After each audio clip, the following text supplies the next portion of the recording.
Selamat pagi saudara-saudara, Shalom. Senang sekali bisa berjumpa kembali di pagi yang indah ini untuk kita bersatu bersama menerima renungan di pagi yang indah.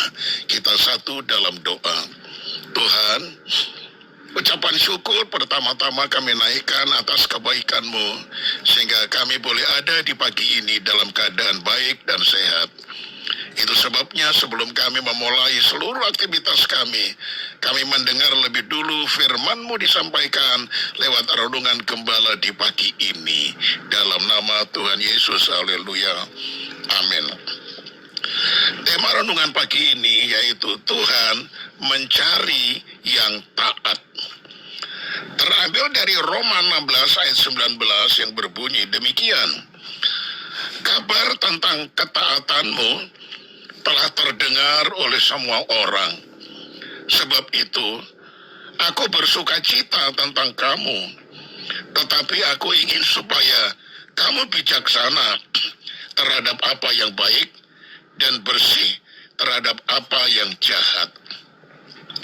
Nah, saudaraku yang kekasih, ibadah tanpa disertai ketaatan melakukan kehendak Tuhan adalah sia-sia belaka. Demikian juga di dalam kita melayani pekerjaan Tuhan dalam bidang apapun juga. Kalau dasarnya bukan ketaatan, Tuhan tidak berkenan kepada saudara. Kita melayani karena kita taat akan perintah Tuhan, karena kita cinta akan Tuhan, karena kita berhutang cinta, bahkan berhutang hidup kepada Tuhan Yesus yang sudah rela mati menebus segala dosa-dosa kita. Nah, saudaraku yang kekasih, yang Tuhan cari dalam diri orang percaya adalah ketaatan. Oleh karena itu, orang percaya harus berusaha sedemikian rupa untuk mencari perkenanan Tuhan. Artinya, kita harus lebih sungguh-sungguh lagi dalam mengikut Tuhan dan dalam melayani Tuhan. Kita harus mengalami percepatan rohani. Ibadah lebih-lebih lagi, berdoa lebih-lebih lagi, melayani Tuhan lebih-lebih lagi, disertai dengan ketaatan yang juga lebih lagi taat. Saudara, ketaatan adalah prioritas Tuhan. Artinya, dalam keadaan dan situasi apapun, senang atau tidak senang, kita harus tetap taat. Nah, kata taat dibaca dari depan atau dari belakang, tetaplah taat. Bunyinya, hidup dalam ketaatan atau kebenaran adalah mutlak bagi orang percaya, karena hal itu menyukakan hati Tuhan. 3 Yohanes 1 ayat 4 berkata, bagiku tidak ada sukacita yang lebih besar daripada mendengar bahwa anak-anakku hidup dalam kebenaran. Nah, saudara, Kristus adalah teladan utama dalam hal ketaatan. Puncak ketaatan Kristus kepada Bapa adalah mati di atas kayu salib.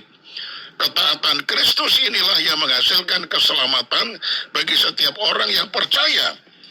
Sebagai orang yang sudah diselamatkan, saudara, sudah sepatutnya kita meneladani Kristus, yaitu hidup di dalam ketaatan. Memang tidak mudah untuk hidup taat di tengah-tengah dunia yang semakin jahat seperti sekarang ini. Ditambah lagi dengan kemajuan teknologi yang ada, membuat orang tidak lagi hidup mengandalkan Tuhan dan semakin dipengaruhi dengan menjamurnya ajaran-ajaran sesat. Karena itu perhatikanlah dengan seksama bagaimana kamu hidup. Janganlah seperti orang bebal, tetapi seperti orang arif, dan pergunakanlah waktu yang ada, karena hari-hari ini adalah jahat. Efesus 5 ayat 15 dan 16. Hidup taat berarti hidup dalam kekudusan. Nah, saya bacakan dalam 2 Korintus 7 ayat yang pertama. Saudara-saudaraku yang kekasih, karena kita sekarang memiliki janji-janji itu, marilah kita menyucikan diri kita dari semua pencemaran jasmani dan rohani, dan dengan demikian menyempurnakan kekudusan kita dalam takut akan Allah. Akhirnya saya tutup dengan kalimat dalam Ibrani 12 ayat 14. Hidup kudus adalah syarat mutlak untuk kita mengalami kehadiran Tuhan, sebab tanpa kekudusan tak seorang pun dapat melihat Tuhan. Amin. Kita satu dalam doa. Tuhan, ternyata Engkau sedang mencari orang-orang yang taat kepada firman-Mu.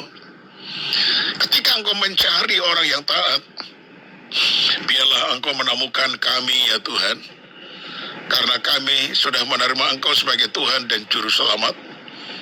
Bahkan Engkau telah menuliskan nama kami di dalam buku kehidupan Bapa di sorga. Bahkan Engkau telah pergi menyediakan tempat bagi kami. Itu sebabnya ajar kami taat melakukan firman dan melaksanakan tugas pelayanan di dalam gereja. Kami tidak hanya sekedar mengisi waktu, karena itu saya melayani, saya ingin sumbangsih kepada gereja, karena itu saya ingin melayani, saya ingin menyatakan rasa terima kasih, karena itu saya melayani. Tuhan, ternyata itu masih belum cukup. Dasar daripada kami mau melayani adalah ketaatan kami kepada setiap firman yang telah Engkau perintahkan kepada kami. Sehingga kalau kami taat melakukan firman, kami tidak sekedar mengisi waktu kami luang lalu kami melayani, tetapi kami memberikan waktu sungguh-sungguh, bahkan waktu yang terbaik kami untuk melayani pekerjaan-Mu. Terima kasih banyak Bapa di sorga. Engkau berfirman kepada semua kami dan kami bersyukur kepada Tuhan untuk pagi hari ini. Kami serahkan hidup kami, kegiatan kami, bisnis kami, usaha kami. Biarlah Engkau tuntun kami menuju kepada kehendak-Mu sehingga kami menerima anugerah kasih karunia dan berkat Tuhan. Kami serahkan anak-anak-Mu yang masih sakit. Berikan iman agar supaya Tuhan berkenan memberikan kesembuhan bagi setiap mereka. Kami serahkan semua keluarga kami, jaga lindungi, pelihara, dan berkati kami. Inilah doa yang kami sudah panjatkan demi nama Tuhan Yesus Kristus, Tuhan dan Juru Selamat kami. Haleluya.